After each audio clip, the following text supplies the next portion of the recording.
Welcome to This Explainer. Today, we're unpacking the biggest military operation in a generation.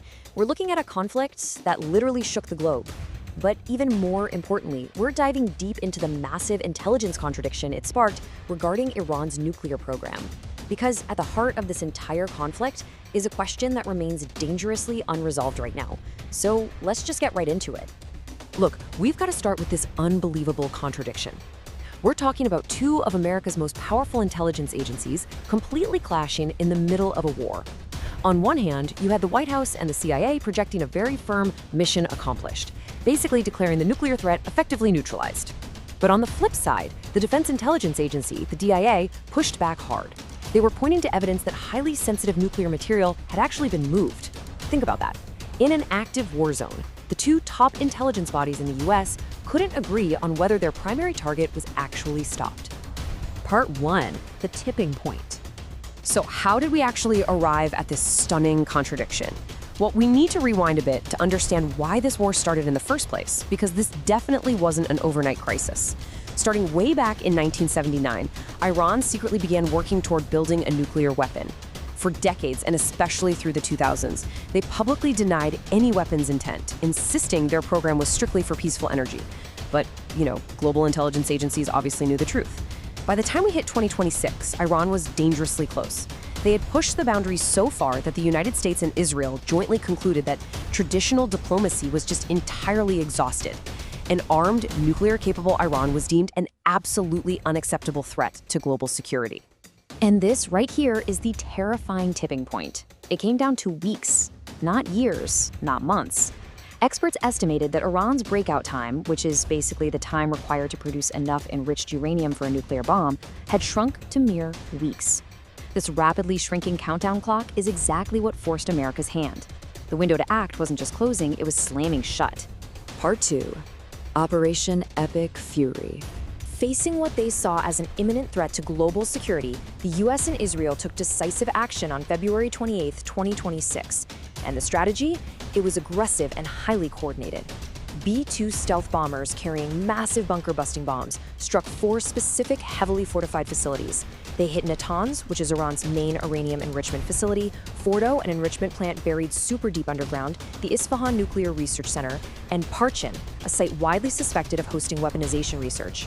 The IDF also confirmed strikes directly linked to where Iranian nuclear scientists had been operating. Essentially, they hit the program with everything they had. Following those intense strikes, the White House projected absolute, unwavering confidence. CIA Director John Ratcliffe came out and stated that new intelligence showed severe damage to Iran's nuclear facilities, damage that would take years to rebuild. The message to the American public and the entire world was crystal clear. The operation was a resounding success, and the nuclear threat was neutralized for the foreseeable future. Part 3, the bombshell intelligence leak. But then came a bombshell, one that completely shocked the intelligence community and honestly shattered all that public confidence. A preliminary report from the DIA was leaked to the press, and it reveals a radically different reality than what the CIA had been claiming. While the CIA said the underground sites had suffered severe damage and collapsed, trapping the uranium, the DIA's assessment reported that the bunker busters actually failed to collapse those deep underground sites. And even more shockingly, the DIA suggested Iran had moved much of its stockpile of enriched uranium before the B-2 bombers even arrived. The implication of that leaked report is just massive. If the DIA was right, those strikes didn't set Iran's weaponization ability back by years. They set it back by a matter of months. Just months. Suddenly, the entire justification for the massive scale of Operation Epic Fury was hanging by a thread. And the fallout from this leak? Immediate and completely chaotic. The Trump administration was furious, publicly calling the DIA leak entirely political.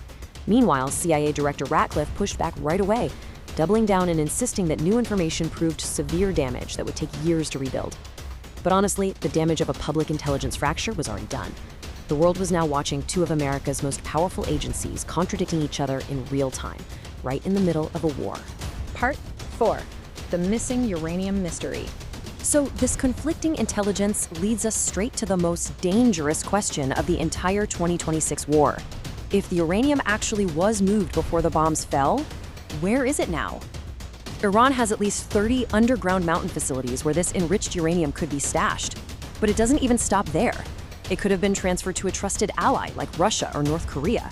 Or it could just be spread across dozens of totally unknown secret locations, making it essentially a ghost operation. Which brings us to this really crucial concept, a dispersed stockpile. Arms control experts warn that a dispersed stockpile is actually way more dangerous than a centralized one. When material is all in one place, you can target it, which is exactly what Operation Epic Fury tried to do. But when it's intentionally scattered across multiple, hidden locations, like a giant deadly shell game, nobody knows exactly where it is. It becomes virtually impossible to track, let alone target and destroy. Plus, we have to look beyond just the physical uranium itself.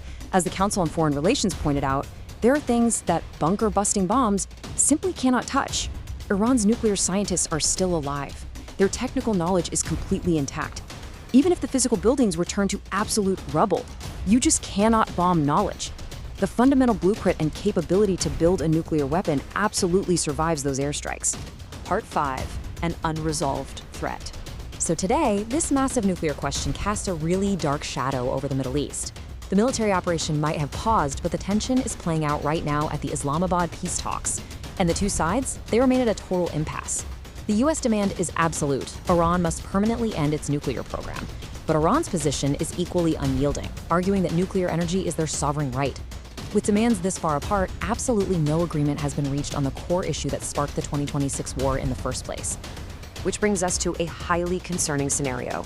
If these peace talks fail, and if the DIA's leaked assessment about the missing uranium is actually accurate, the terrifying truth is that a heavily armed, nuclear-capable Iran could return to the global stage much faster than anyone realizes. Remember that timeline we talked about? We could be looking at a return to a breakout time of mere months, completely bypassing the years of delay the CIA originally promised the public.